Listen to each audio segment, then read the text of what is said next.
Praise the lord. అందరికీ వందనాలు. మరి ఈ సమయంలో 12 అధ్యాయాలు మనం ధ్యానించుకున్నాం. 12 అధ్యాయాన్ని ఒక్కసారి మనం జ్ఞాపకం చేసుకున్నాం. 12 అధ్యాయంలో దేవుడు 1-2 వచనాల్లో ఇలాగా తెలియజేశాడు. యెహోవా, నీవు లేచి నీ దేశం నుండి, నీ బంధువుల యొద్ద నుండి, నీ తండ్రి ఇంటి నుండి బయలుదేరి నేను నీకు చూపించే దేశమునకు వెళ్ళుము. నిన్ను గొప్ప జనముగా చేసి నిన్ను ఆశీర్వదించి నీ నామమును గొప్ప చేయుదును. నీవు ఆశీర్వాదకరముగా ఉండువు. నిన్ను ఆశీర్వదించు వారిని నేను ఆశీర్వదించదును, నిన్ను దూషించు వారిని శపించదును. భూమి యొక్క సమస్త వంశములు నీ యందు ఆశీర్వదించబడునని అబ్రహాముతో చెప్పగా. కాబట్టి దేవుడు అబ్రహామును ఎన్నుకొని ఎక్కడో దూరంగా ఉన్నారు. కల్దీయుల దేశం అనేది ఆ యొక్క దేశం నుంచి కనాను దేశానికి దేవుడు తీసుకొని వెళ్ళడానికి సిద్ధపరిచాడు. ఇక్కడ చెప్పినప్పుడు అబ్రహాము యొక్క వయసు అక్కడ మనకు 75 ఏండ్లు గలవాడు. అయితే దేవుడిచ్చిన వాగ్దానం ఏంటంటే, నీవు లేచి నీ దేశము నుంచి, నీ యొక్క బంధువుల యొద్ద నుండి, నీ తండ్రి ఇంటి నుండి బయలుదేరి వెళ్ళమన్నాడు. అయితే మొట్టమొదటగా అబ్రహాము కొంతకాలం వెళ్ళలేదు. తండ్రిని వదిలి వెళ్ళాలి, కానీ తండ్రిని వదిలి వెళ్ళడానికి కొంత టైం తీసుకున్నాడు. చివరిగా ఆ తండ్రి మృతి పొందే వరకు కూడా వాళ్ళు హారాన్లో ఉన్నట్టుగా మనం చూస్తున్నాం. తర్వాత మరలా దేవుడు ప్రత్యక్షమై, ఇప్పుడు నువ్వు బయలుదేరి మరి నీ తండ్రి ఇంటి నుండి, అంటే నీ తండ్రి ఇంటి నుండి వెళ్ళమంటే ఇంట్లో ఉండే వాళ్ళని మళ్ళా అందరినీ తీసుకొని రమ్మని కాదు. నీ బంధువుల యొద్ద నుండి అంటే బంధువులందరినీ తీసుకొని వెళ్ళమని కాదు. నేను నీకు చూపించే దేశానికి వెళ్ళు అన్నప్పుడు ఆయన బయలుదేరిన విధానం మనం చూస్తే, యెహోవా అతనితో చెప్పిన ప్రకారంగా అబ్రహాము వెళ్ళెను. అయితే అక్కడ వెంటనే ఏమని రాసిందంటే, లోతు అతనితో కూడా వెళ్ళెను. లోతు ఎవరంటే ఆయన సహోదరుని యొక్క కుమారుడు. సహోదరుని యొక్క కుమారుడు కాబట్టి దేవుడు అది చెప్పలేదు. ఇక్కడ అబ్రహాము కొంత అవిధేయత కనిపిస్తుంది. దేవుని ఆశీర్వాదం కావాలి అంటే తూచా తప్పకుండా మనం దేవుని వాక్యంలో నడుచుకోవాలి. ఎక్కడ ఆటంకం వచ్చినా కూడా ఆ యొక్క ఆశీర్వాదం అనేది డిలే అవ్వడానికి కారణం ఉంది. కనుకనే ఈయన లోతును వెంట పెట్టుకొని వెళ్ళడం అనేది మనం ఇక్కడ చూస్తున్నాం. ఈయనకి ఇచ్చిన ఆ వాగ్దానం ఏంటంటే, నేను నీకు చూపించు దేశమునకు వెళ్ళుము అన్నాడు. అయితే వెంటనే అబ్రహాము లేచి ఆయన చూపించిన దేశానికి వచ్చినట్టుగా మనం చూస్తున్నాం. బయలుదేరేశాడు. బయలుదేరి దేవుడు చూపించిన ఆ దేశానికి వచ్చాడు. ఆ యొక్క వచనం మనం చూస్తే, అబ్రాహాము షెకెము నందలి ఒక స్థలము దాకా ఆ దేశం సంచారం చేసి మోరే దగ్గర ఉన్న సింధూరు వృక్షం వద్దకు చేరిన. అప్పుడు కనానీయులు ఆ దేశంలో నివసించిరి. దేవుడు అబ్రహాముతో ప్రత్యక్షమై నీ సంతానానికి ఈ దేశం ఇచ్చేదను అని చెప్పగా, అతడు తనకు ప్రత్యక్షమైన యెహోవాకు ఒక బలిపీఠము కట్టాడు. అబ్రహాము యొక్క విశేషత ఏంటంటే, దేవునికి బలిపీఠం కట్టేవాడు. ఒక ప్రార్థనా స్థలాన్ని నిర్ణయించుకోవడం. బలిపీఠం అంటే మనం ప్రార్థన చేసేదానికి ఒక స్థలాన్ని నిర్ణయించుకునే విధంగానే దేవునికి అర్పణ అర్పించేదానికి బలిపీఠం కావాలి కనుక ఆయన ప్రతి స్థలంలో కూడా బలిపీఠము కట్టేవాడు. ఇక్కడ కూడా అదే చేశాడు. ఇదిగో నీ యొక్క సంతానానికి ఈ దేశం ఇచ్చేదను అని చెప్పగా, తనకు ప్రత్యక్షమైన యెహోవాకు ఒక బలిపీఠము ఆయన కట్టాడు. అక్కడ నుండి అతడు బయలుదేరి బేతేలుకు తూర్పుకు కొండకు చేరి, పడమటనున్న బేతేలునకు తూర్పునున్న హాయికి మధ్య గుడారం వేసి యెహోవాకు బలిపీఠం కట్టి యెహోవా నామమున ప్రార్థన చేశాడు. ఈ విధంగా ఆయన ప్రయాణమై దక్షిణ దిక్కుకు వెళ్ళాడు. ఇక్కడ వరకు బాగానే ఉంది. ఇప్పుడు అబ్రహాము ఆ యొక్క 12వ అధ్యాయంలో జరిగింది ఏంటంటే, అక్కడ ఆ దేశంలో కరువు వచ్చింది. కరువు వచ్చినప్పుడు ఏం చేయాలా? ఆ కరువు విషయమై దేవుని దగ్గర విచారించాలి, ఆర్ ఎంక్వైరీ చేయాలి. ఎంక్వైరీ చేస్తే దేవుడు ఏ విధంగా సెలవిస్తాడో, నువ్వు ఇక్కడి నుంచి ఇంకొక దగ్గరికి వెళ్ళు అని మరి దేవుడు పాత నిబంధనలో మరి తన యొక్క భక్తుడు ఆ భయంకరమైన ఆ యొక్క క్షామం వచ్చినప్పుడు ఆ క్షామం నుంచి తప్పించడానికి దేవుడు ఒక భక్తుడిని దర్శించాడు. మనందరికీ జ్ఞాపకం ఉంటుంది. ఎవరా భక్తుడు? ఎవరికైనా గుర్తుందా? భయంకరమైన క్షామం వస్తే ఆయనే చెప్పాడు 3 సంవత్సరాలు ఇక్కడ వర్షం కురవదు అని చెప్పాడు.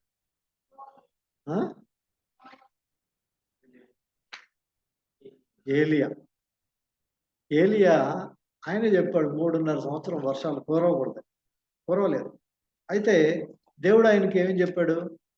నీవు వెళ్ళి నేను చూపించబోయే ఒక స్థలంలో ఉండు, అక్కడ నీకు కాకులతో ఆహారాన్ని నేను పంపిస్తాను. కాబట్టి దేవుడు ఆ విధంగా కూడా పోషిస్తాడు. అయితే ఇక్కడ జరిగింది ఏంటంటే అబ్రహాం అలా అడగలేదు. అబ్రహాం ఏం చేశాడంటే ఈ కరువు తట్టుకోలేక ఏం చేశాడంటే ఆయన ఈ వాగ్దాన ప్రదేశాన్ని వదిలి ఆయన ఎక్కడికి వెళ్ళాడు? ఐగుప్తుకి వెళ్ళాడు. ఐగుప్తులో నుంచి దేవుడు ఈ యొక్క కల్దీయుల దేశం లేకపోతే విగ్రహారాధక స్థలం నుంచి ఈ లోక సంబంధమైన దానిలో నుంచి దేవుడు బయటికి తీసుకొచ్చాడు. కానీ ఈయన ఏం చేశాడు? ఐగుప్తుకి వెళ్ళిపోయాడు. ఇంగ్లీష్ బైబిల్ ఉందా మీ దగ్గర? ఉంటే అక్కడ అప్పుడు ఆ దేశములో కరువు వచ్చెను, ఆ దేశంలో కరువు భారముగా ఉన్నందున ఐగుప్తు దేశంలో నివసించుటకు అక్కడికి వెళ్ళిను అన్నాడు. ఇదే మాటని ఇంగ్లీష్లో NIVలోనో లేకపోతే King James version, new King James వర్షన్లో చదివితే ఏమని ఉంటుందంటే ఒక మంచి మాట ఉంది అక్కడ. 10th వర్స్, 12వ అధ్యాయం 10 వచ్చు.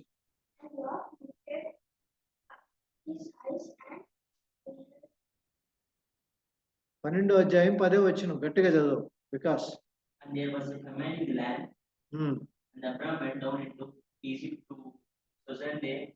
ఆ మాట నాకు కావాలా. అండ్ అబ్రహాం వెంట్ డౌన్ అంటే అర్థం ఏంటి? వీళ్ళు డౌన్ అయిపోయారు అంటే ఏంటి? ఉన్న స్థితిలోంచి పడిపోయారు అని. అంటే చాలా కరెక్ట్ మీనింగ్ వస్తుంది అక్కడ. అంటే కరువు అని చెప్పేసి ఆయన ఉన్న ఆత్మీయ స్థితిలో నుంచి పడిపోయినట్టుగా ఒక అర్థం వస్తుంది. ఆయన ఏం చేశాడు? ఎక్కడో దగ్గర తలదాచుకోవాలి అని వెంటనే ఆయన ఏం చేశాడు? ఐగుప్తుకి వెళ్ళిపోయాడు. ఐగుప్తులోకి వెళ్ళి ఐగుప్తులో తలదాచుకోవడానికి. ఒక రకంగా చెప్పాలంటే ఇది మన యొక్క జీవితాల్లో కూడా జరుగుతూ ఉంటుంది. కష్టాలు వచ్చినప్పుడు, శ్రమలు వచ్చినప్పుడు, ఏం చేయాలో తెలియనప్పుడు మనం ఏం చేస్తామంటే మన యొక్క సొంత ఉద్దేశాలతో వెళ్ళిపోతాం కదా. ఇదే విధంగా మనం బైబిల్ గ్రంథంలో చూస్తే ఇంకొక దగ్గర మనం చూస్తాం. ఎక్కడంటే రొట్టెల గృహమైన బెత్లెహేం నుంచి ఒక వ్యక్తి పారిపోతాడు. రూతు గ్రంథంలో చూస్తాం. ఎలిమెలెకు అనే ఒక వ్యక్తి, ఆయన ఏం చేస్తాడు? నయోమి ఆయన భార్య పేరు. వాళ్ళంతా బయలుదేరి ఎక్కడికి వెళ్తారు? అన్య దేశంకి వెళ్ళిపోతారు. అన్య దేశం, మోయాబు దేశం, అక్కడికి వెళ్తారు. వెళితే ఆమె భర్తని కోల్పోతుంది, 2 కుమారుల్ని కోల్పోతుంది, మొత్తం పోతుంది. ఆ తరువాత ఇదిగో దేవుడు దర్శించాడు అని చెప్పి ఒక మెసేజ్ వచ్చినప్పుడు అప్పుడు మళ్ళీ తిరిగి బయలుదేరడానికి వస్తుంది. కాబట్టి కరువు వచ్చిన వెంటనే, శ్రమ వచ్చిన వెంటనే ఏదైనా తొందరపడి నిర్ణయాలు మనం తీసుకోకూడదు అనేది ఈ యొక్క పాఠంలో మనం నేర్చుకుంటాం. దీని ద్వారా అబ్రహాము అక్కడికి వెళ్ళాడు, నిజమే. అక్కడ అబ్రహాము చాలా శోధనలో పడ్డట్టుగా మనం చూస్తాం. అక్కడికి వెళ్ళడంతోనే వాళ్ళు చాలా భయంకరమైన దేశం అది, కాబట్టి వాళ్ళు చంపేస్తారనే భయంతో తన భార్యని చెప్పాడు అన్నమాట. నీవు నాకు సహోదరు అని చెప్పాడు. దాని ద్వారా ఏం జరిగింది? అక్కడ ఐగుప్తీయులు శారాను తీసుకొని ఫరో దగ్గరికి తీసుకెళ్ళారు. అయితే దేవుడు వదిలిపెట్టలేదు. ఎందుకంటే వాగ్దానం చేసిన దేవుడు నమ్మదగిన దేవుడు, మనల్ని ఎప్పుడూ వదిలిపెట్టాడు ఆయన. కాబట్టి ఏం చేశాడు? వాళ్ళకి కాపుదలనిచ్చి ఫరోకు ఉన్న ఆ సైన్యం లేకపోతే ఫరోకున్న ఆ బలగానికి అంతా కూడా శ్రమలు ఇచ్చాడంట. ఎలాంటి శ్రమలు అంటే వాళ్ళు తట్టుకోలేనంత శ్రమలు తీసుకొచ్చాడు. అవన్నీ ఎందుకు వస్తున్నాయని చెప్పేసి వాళ్ళు ఎంక్వైరీ చేసుకుంటే వాళ్ళకి తెలిసిందేంటంటే అబ్రహాము ద్వారా ఇదంతా వచ్చింది. అబ్రహాము ఆయన భార్య అయిన శారాయి మనం తెలుసుకోకుండా ఆయన చెల్లెలు అని చెప్పిన దానివల్ల ఆమెను తీసుకొని వచ్చి రాజా గృహంలో పెట్టిన దానివల్ల ఈ శ్రమలు వచ్చాయని తెలుసుకున్న వెంటనే వాళ్ళు వచ్చి ఆమెను తిరిగి అబ్రహాముకి ఇస్తారు. దాంతో పాటుగా అబ్రహాముకి చాలా ధనం కూడా ఇచ్చి ఉంటాడు. ఎందుకంటే వాళ్ళ సిస్టర్ని తీసుకున్నారు కాబట్టి చాలా ధనం ఇస్తాడు, పశువులు ఇస్తాడు, అన్నీ తీసుకొని చాలా ధనవంతులుగా ఉన్నాడు. కానీ ఇవన్నీ ఈ యొక్క ఎప్పుడైతే దేవుడు వాళ్ళకి చాలా బాధల్ని చాలా తెగుళ్ళని తీసుకొచ్చిన తర్వాత వాళ్ళు అనుకున్నారు ఇక అతను అక్కర్లేదు అని అబ్రహామును లోతును వాళ్ళకున్న కలిగిందంతా తీసుకొని వాళ్ళని పంపించేస్తారు. కాబట్టి అది 13వ అధ్యాయంలో మనం మొదట చూస్తాం. ఇప్పుడు మొదటి వచనం మనం చూద్దాం. 13వ అధ్యాయం. అబ్రాము తనకు కలిగిన సమస్తమును తన భార్యను తనతో కూడున్న లోతును వెంటబెట్టుకుని ఐగుప్తులో నుండి నెగబునకు వెళ్ళెను. నెగెబు. ఇక్కడ కూడా ఇంగ్లీష్ లో చదువుదాం. 13వ అధ్యాయంలో first verse number 1. He and his wife and all that he had and Lot with him into the south. And Abraham was very rich in cattle, in silver, and in gold. And he went on his journeys from the south even to Bethlehem, unto the place where his tent had been at the beginning, between Bethlehem and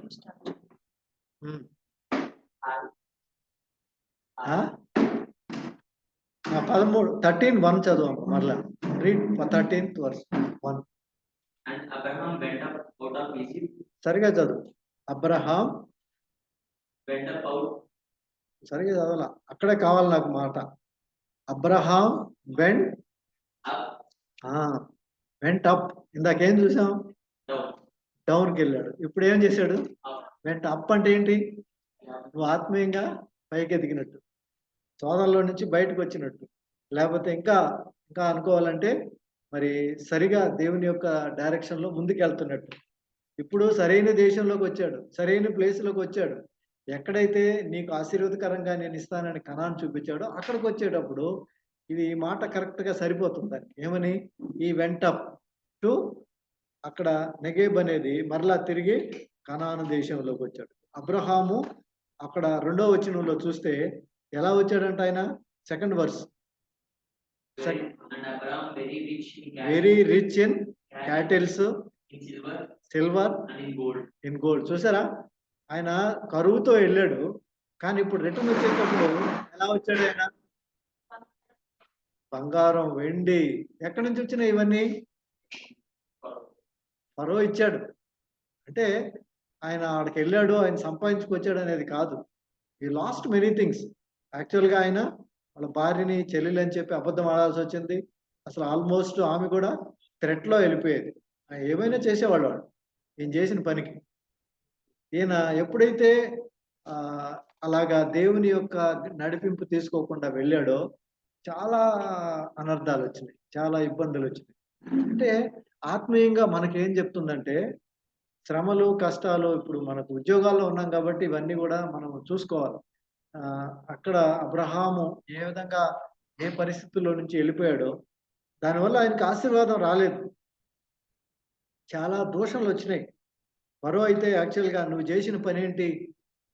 మరి దేవుడు మమ్మల్ని ఒకవేళ నేను శారానికైనా మేము తీసుకొని ఉంటే మరి దేవుడు మమ్మల్ని అంతా కూడా నాశనం చేసేవాడు కదా, ఎందుకు ఈ పని చేసేవాడిని చాలా మందలిస్తాడు. ఇప్పుడు తిరిగి అబ్రహాము కనాన్లో ఉన్న నెగబుకి వచ్చినట్టుగా ఆయన ప్రయాణం చేయొచ్చు. ఈయన 3rd verse చూస్తే దక్షము నుండి బేతేలు వరకు, బేతేలుకు హాయికి మధ్య తన గుడారం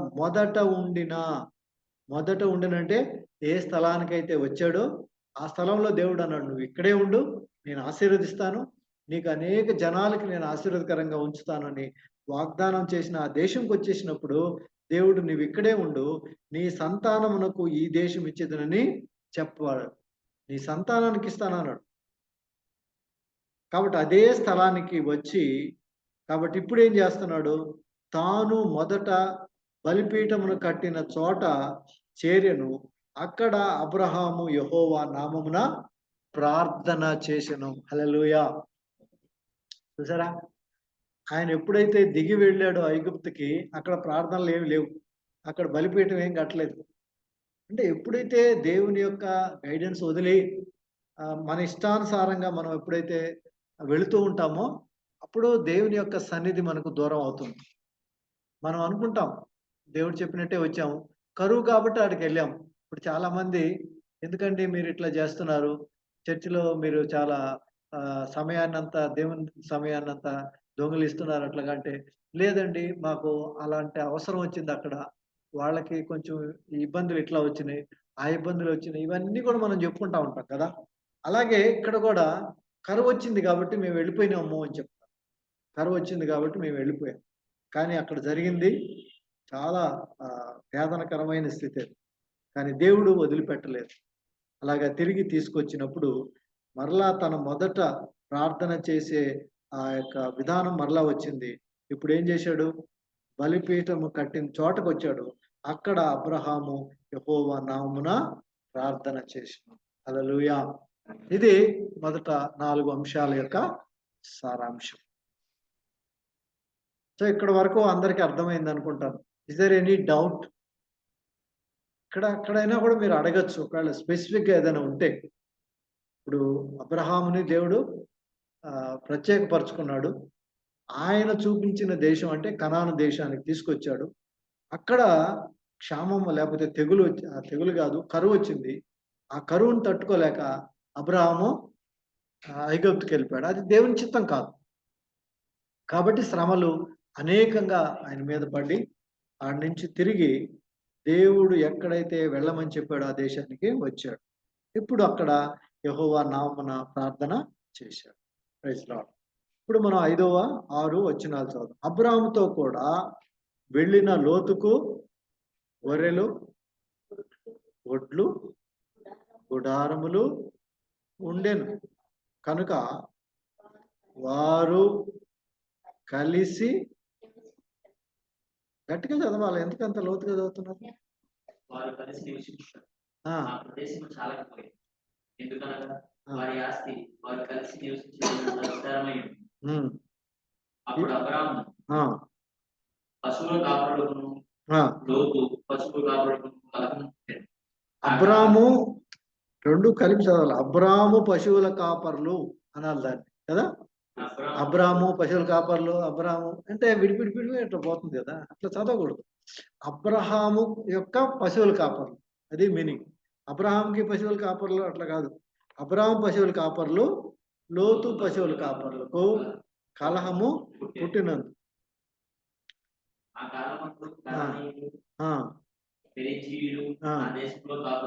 అది ఇప్పుడు ఏమైంది? దేవుడు ఏమన్నాడు? నీ ఇంటి నుంచి, నీ బంధువుల నుంచి, నీ తండ్రి ఇంటి నుంచి నువ్వు బయలుదేరి నేను చూపించే దేశానికి నువ్వు వెళ్ళాను. ఇప్పుడు బయలుదేరి వెళ్ళాడు ఇంటి దగ్గర నుంచి, మిగతా వాళ్ళందరినీ వదిలిపెట్టాడు. కానీ లోతుని ఎందుకు వెంటేసుకొని వచ్చాడు? ఇక్కడ అవిధేయత ఉంది కదా. ఇప్పుడు లోతు పశువుల కాపర్లకు, అలాగే లోతుకు అబ్రహాముకి ఏం తగులేదు. ఇక్కడ ఆయన దగ్గర ఉండే పశువుల కాపర్లు, ఈయన దగ్గర నుండే పశువుల కాపర్లకు మధ్య ఏమైపోయింది? కలహం పుట్టింది. ఇప్పుడు వీళ్ళు ఎక్కడున్నారు? కనాను దేశంలో కనానీయులు ఉన్నారు. అక్కడ ఇంకా ఎవరు వాళ్ళకని తరిమే లేదు వాళ్ళని, వాళ్ళ మధ్యలో ఉన్నారు. ఇప్పుడు వీళ్ళు కొత్తగా వెళ్ళారు అక్కడికి. ఆ దేశంలోకి వెళ్ళి, సపోజ్ మనమే అన్యుల మధ్య ఉన్నాం అనుకోండి, ఒక 2 క్రిస్టియన్ ఫ్యామిలీసే ఉన్నాయి. ఇప్పుడు వాళ్ళందరూ కూడా, మనం ఓన్లీ 2 క్రిస్టియన్ ఫ్యామిలీస్ ఉండి మనం ప్రేయర్ చేసుకునే వాళ్ళం. మనమే కొట్టుకుంటున్నాం అనుకోండి, వాళ్ళు ఏమనుకుంటారు? అన్యులు, అరే మనలాగానే ఉన్నట్టున్నారు వీళ్ళ దేవుడు చాలా గొప్ప దేవుడు అన్నాడు, ఏదో నడిపించాడంట, వీళ్ళు చాలా గొప్పగా చెప్పుకున్నారు, కానీ వీళ్ళిద్దరు ఏంటి ఇట్లా కొట్టుకుంటున్నారు అనుకుంటారా లేదా? అలాగే అనుకుంటారు. ఇక్కడ కూడా అదే అన్నాడు. ఇప్పుడు 8వ వచనం అబ్రాహాము ఏమంటున్నాడు? మనం బంధువులము కనుక నాకును నీకును నా పశువుల కాపరులకు నీ పశువుల కాపరులకు కలహము ఉండకూడదు. చూసారా ఎంత మంచి మనసు చేసుకున్నాడో. అలా చేయకూడదు మనము. మనం వీళ్ళ దృష్టిలో చాలా చీప్‌గా మనం కనిపిస్తాము. మనం మంచి విశ్వాసులం గదా! కాబట్టి అలాగా ఉండకూడదు. 9వ వచనం. ఈ ఈ దేశం దేశమంతయు నీ ఎదుటనున్నది కదా, హ్మ్. దయచేసి నన్ను విడిచి వీలుగా నుండుము. హ్మ్. నువ్వు ఎడమ తట్టుకు వెళ్ళిన యెడల నేను కుడి తట్టుకును, హ్మ్. నీ కుడి తట్టున వెళ్ళిన యెడల నేను హ్మ్. ఎడమ తట్టుకున వెలుదునని లోతుతో చెప్పగా ఇక్కడ చూడండి అబ్రహాం ఇచ్చే ఆఫరింగ్ ఎలా ఉంది. అబ్రహాము లోతుతో పాటుగా ఉన్నాడు. లోతుని తీసుకొచ్చింది ఈయన. వాగ్దానం ఇచ్చింది అబ్రహాముకి. లోతుకేమి ఇవ్వలేదు. కానీ ఇక్కడ లోతుతో నువ్వు నాతో పాటు రావడానికి లేదు. నువ్వు ఇక్కడ ఎక్కడో కార్నర్‌లో ఎక్కువ సైడ్ ఉండు. అట్లాగా ఏమి అనలేదు అబ్రహాం. అబ్రహాం ఎంతగా ఆయన్ని తగ్గించుకున్నాడంటే, ఈ దేశం ఇప్పుడు అదంతా కూడా దేవుడిచ్చిందే. కాబట్టి ఇక్కడ మనం ఉండడానికి వీలవడం లేదు గనుక, నువ్వు ఎటు వెళ్ళాలంటే వెళ్ళు. నువ్వు దక్షిణం దిక్కుకెళ్తే నేను ఉత్తర దిక్కెళ్తా. నువ్వు తూర్పు దిక్కెళ్తే నేను పడమర దిక్కెళ్తా అని చాయిస్ అతనికే ఇస్తాం. అంటే తగ్గింపు అనే స్వభావము అబ్రహాంలో కనిపిస్తుంది. మనకు కావాల్సింది అదే. మనం బైబిల్ స్టడీ అని చెప్పేసి ఇక్కడ కూర్చొని అబ్రహాముకి జరిగింది, అది జరిగింది, ఇది జరిగింది కాదు. ఆయనలో ఉండే గుణాలు ఏది మనం తీసుకోవాలి. ఇప్పుడు ఆ కరువు అంటే శ్రమ. ఆ శ్రమ వచ్చినప్పుడు దేవుని సన్నిధి నుంచి దేవుడు చూపించిన స్థలం నుంచి దేవుడు ఉండాల్సిన విధానంలో లేకపోతే దేవుడు ఎక్కడ ఉండమన్నాడో ఆ విధానంలో కాకుండా బయటికి వెళ్ళిపోతే ఎంత ఇబ్బంది వచ్చింది. ఎంత ఆశీర్వాదం కోల్పోవాల్సొచ్చింది. ఒకవేళ ఫరో దేవుడు గనక కంట్రోల్ చేయకపోతే ఎంత నాశనం అయిపోయింది. దేవుడు అబ్రహాంకిచ్చిన వాగ్దానమేమో నీ సంతానాన్నంతా నేను ఆశీర్వదిస్తా అన్నాడు.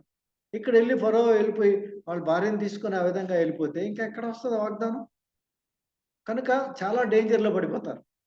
అంటే శ్రమలొచ్చినాయి కాబట్టి దైవ సన్నిధి నుంచి దూరంగా, దేవుడు చెప్పిన మాటలు వదిలేసి దూరంగా వెళ్ళకూడదనేది ఇది మనకు ఒక గుణపాఠంగా చూపిస్తున్నారు. అలాగే అబ్రహాము యొక్క నేచర్‌ని గురించి కూడా మనం చూస్తున్నాం. అబ్రహాము ఎలాగా మారుతున్నాడు చూడండి. ఇప్పుడు అబ్రహాముకు ఒక ఐడియా వచ్చింది.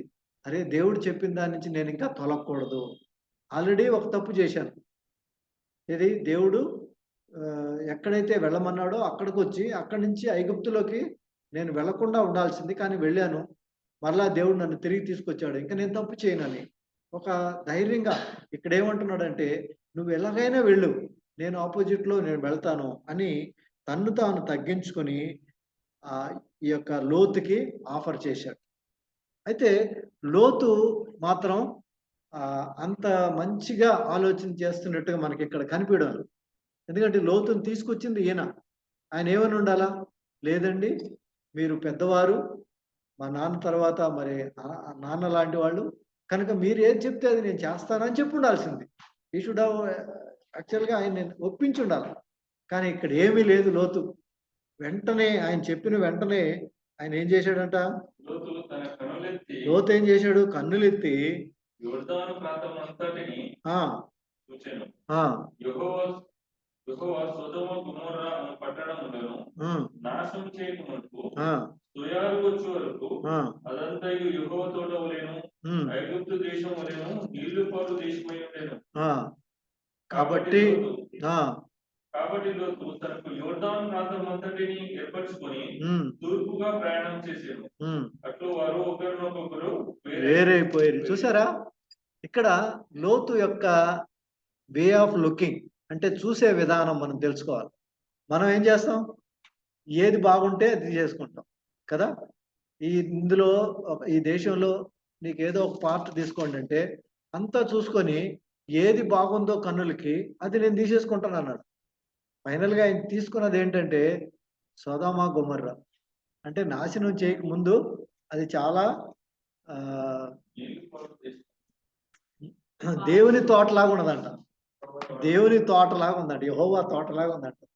కాబట్టి లోతుకి ఎంత ఆశ అంటే నేను మంచి స్థలాన్ని, మంచి ఏరియాని సెలెక్ట్ చేసుకోవాలా. నాకు ఆపర్చునిటీ వచ్చింది అనేసి ఒక సెల్ఫిష్‌నెస్ అనేది కనిపిస్తుంది అక్కడ.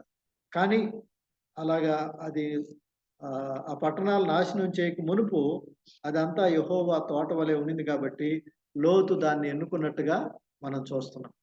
కాబట్టి అబ్రహాం ఏం చేశాడు? ఓకే. ఆయనే కదా ఆప్షన్ ఇచ్చాడు. ఆ విధంగా మనం వెళదాం అన్నాడు. ఆయన దిక్కుకు వెళ్ళాడు. ఇప్పుడు అబ్రహాము ఎక్కడున్నాడు? అబ్రహాము కనానులో నివసించాడు. అది దేవుడిచ్చిన స్థలం. అది అబ్రహాము కనాన్లో ఉన్నాడు. లోతు తనంతటగానే తను ఒక మంచి స్థలం అనుకొని చూసుకొని వెళ్ళిపోయాడు. కానీ అది లేటర్ డేట్ చూస్తే అది అగ్నికి ఆహుతైంది. సొదొమ గొమొర్రా అలాంటి దేశానికి వెళ్ళాడు.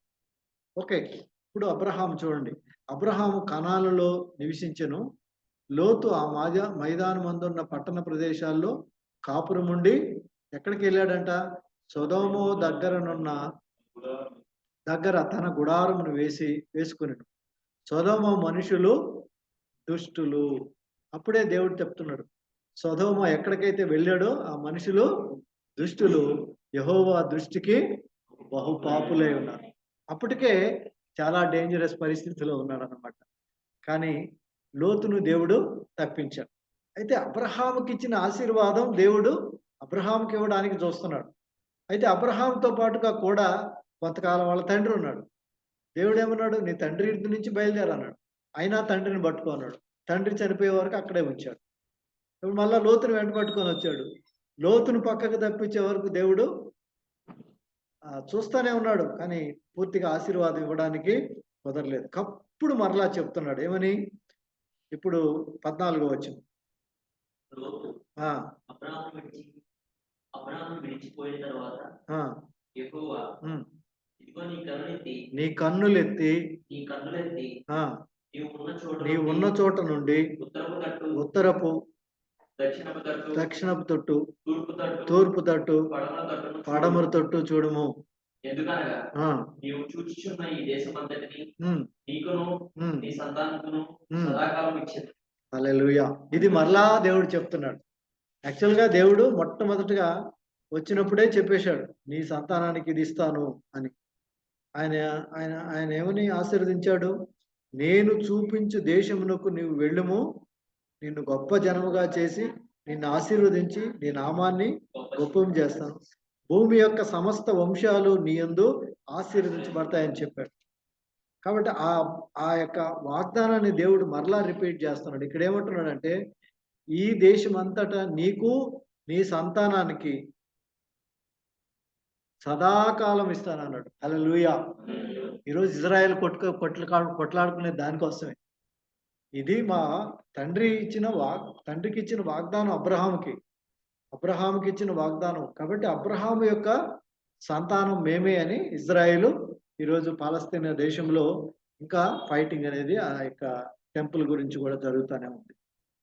ప్రియమైన దేవుని బిడ్డలారా, మరి దేవుడిచ్చిన యొక్క ఆశీర్వాదం ఎంత స్పష్టంగా ఎంత క్లియర్గా దేవుడు తెలియజేస్తున్నాడు చూడండి. కాబట్టి మనకు కూడా వాగ్దానం ఇచ్చినప్పుడు వాగ్దానంకి మనం వారసులంగా ఆ వాగ్దానంలో మరి పాతుకుపోవాలి. ఆ వాగ్దానం లోపలికి వెళ్ళాలి. ఆ వాగ్దానంలో దేవుడు ఏ డీటెయిల్స్ చెప్తున్నాడో వాటి కోసం మనం లోపలికి వెళ్ళి తెలుసుకోవాలి. ఎందుకంటే మరి దేవుడు ఇచ్చేది పూర్తిగా ఆశీర్వాదం ఇవ్వాలి అంటే ఆయన చెప్పిన మాటని యాజ్ ఇట్ ఈస్గా చేయాలి. ఏమాత్రం తేడా రాకూడదు. తండ్రి ఇంటి నుంచి బయలుదేరాలంటే బయలుదేరాలి.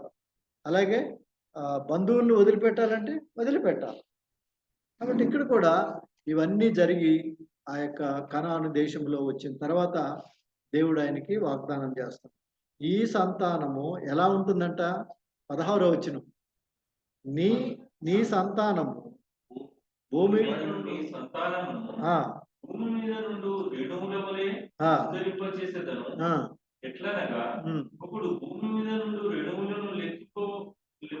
లెక్కింపగలిగిన ఎడల నీ సంతానము కూడా లెక్కింపవచ్చును. చూసారా? అంటే లెక్కకు మించిన విధంగా. అప్పటికి ఆయనకి ఎవరున్నారు? 70 సంవత్సరాలు అయిపోయింది, ఇంకా దాటిపోయింది. 70 సంవత్సరాలు వచ్చేసినాయి, ఇంకా అక్కడికి వచ్చి 1 or 2 years అయిపోయింది. ఇంకా సంతానం లేదు. కానీ ఇతను ఏమంటున్నాడు ఇక్కడ?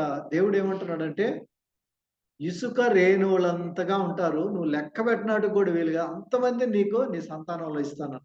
వాగ్దానం చూడండి. తరువాత నీవు లేచి ఈ దేశం యొక్క పొడుగున వెడల్పున దానిలో సంచరించుము, అది నీకు ఇచ్చేదనని అబ్రహాముతో చెప్పాను. అప్పుడు అబ్రహాము తన గుడారమును తీసి హెబ్రోనులోని మమ్రే దగ్గరనున్న సింధూరు వృక్ష వనములో దిగి అక్కడ యెహోవాకు బలిపీఠము కట్టెను. హల్లెలూయా. అబ్రహాము యొక్క మంచి అలవాటు ఏంటంటే బలిపీఠం కడతాం. ఎక్కడ దేవుడు నడిపించుకుంటూ వెళ్తే అక్కడ యెహోవాకు ఒక బలిపీఠం కట్టి యెహోవా నామమున ప్రార్థన చేస్తాం. సో మనం కూడా మన వాగ్దానాలకి ఎక్కడైనా మరి డిలే జరుగుతుందా, లేకపోతే దేవుడు మాట్లాడడం లేదంటే ఏం చేయాలా? బలిపీఠం ఒకటి పెట్టుకొని ప్రార్థనా స్థలం. బలిపీఠం అంటే ఏంటి? ఒక పెద్ద బలిపీఠం లాగా పీఠం ఒకటి పెట్టి దాని మీద ఏదైనా బలి పశువుని ఇవ్వడం కాదు. మనకు బలిపీఠం ఏంటంటే ప్రార్థనా స్థలం. ప్రార్థనా స్థలం రెగ్యులర్గా వెళ్ళాలి. అక్కడ వెళ్ళి ప్రార్థన చేయాలి. మరలా ప్రార్థన చేయాలి. దేవుని గైడెన్స్ తీసుకోవాలి. ఆ విధంగా అబ్రహాము యొక్క నడిపింపులో చాలా నేర్చుకుంటున్నాం. ఇప్పుడు తిరిగి ఈ 13వ అధ్యాయంలోకి వచ్చేటట్టుకే ఎక్కడైతే దేవుడు ఆశీర్వదిస్తానని చెప్పాడో ఆ దేశంలోకి వచ్చాడు. అక్కడ లోతుని తప్పించాడు. లోతుని తప్పించి ఇప్పుడు నువ్వు ఉన్న స్థలంలో ఇప్పుడు ఆల్ 4 డైరెక్షన్లో చూపించి నువ్వు ఉన్న స్థలం అంతటిని నీ యొక్క సంతానానికి నేను ఇస్తాను. అది ఎట్లాంటి సంతానం? 2, 3 చెప్పడం లేదు. ఇసుక రేణువులంతా విస్తారంగా నేను ఇస్తాను.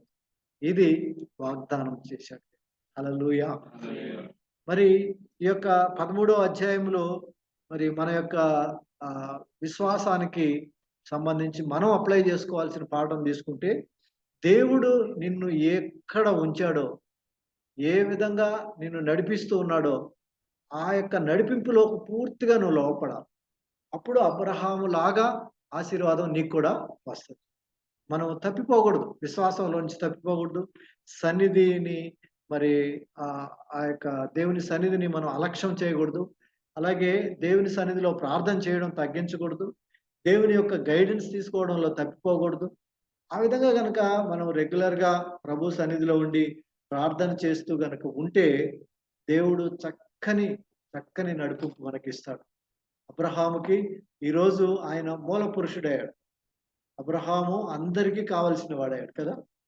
ఒక ముస్లిమ్స్ మాకు తండ్రి అంటాడు, ఇంకో పక్క యూదులు మాకు తండ్రి అంటాడు, ఇంకో పక్క క్రిస్టియన్స్ మాకు తండ్రి అంటాడు. మనకు మూల పురుషుడు విశ్వాసంలో ఎంత కష్టాలు వచ్చినా దేవునితో నిలబడ్డాడు.